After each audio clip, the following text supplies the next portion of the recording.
going to show you guys how to do a couple basic maintenance issues on Mazda 3. This is a 2015 Mazda 3.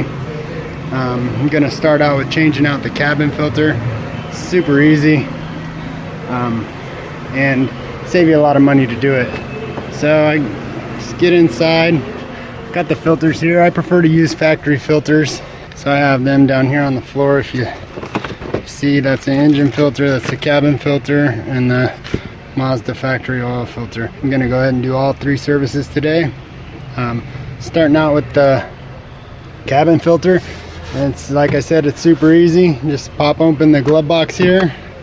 Got some stuff in there. Gonna pull the little tab to the side on the left, and then again on the right.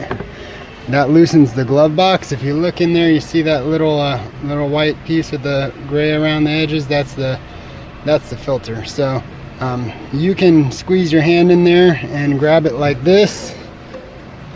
Pop it out.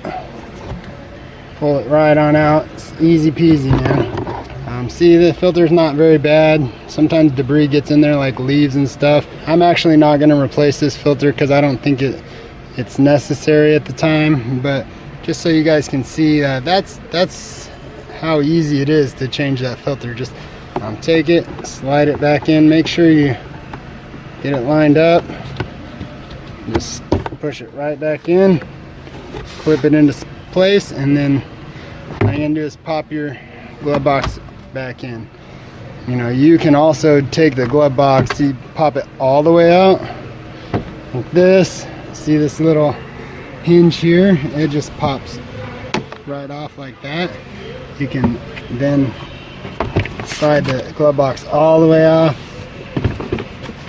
and take it off, and then you have free access to all the stuff back here. I mean, you have access to your AC system, all the actuators there. You have you can see the blend doors and all the stuff up here, and down here underneath is the blower motor down here in this cage here. Yeah, pretty easy. So you can pop the glove box off. It gives you full access. No need to though, like you see me do. You can just squeeze your hand in there. When you do put this glove box back on, you gotta make sure you get those tabs aligned. I have in the past not misaligned them, and then the glove box doesn't close properly. So then you just hold it here, slide that guy, pop it right back on, and close up the glove box. Make sure it's functioning properly. All looks good.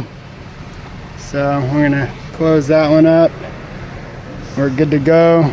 Looks like I'm not gonna have to use this filter at this time, but I do recommend factory filters. They do seem to be a better quality, but you know, that's my opinion. So there you go.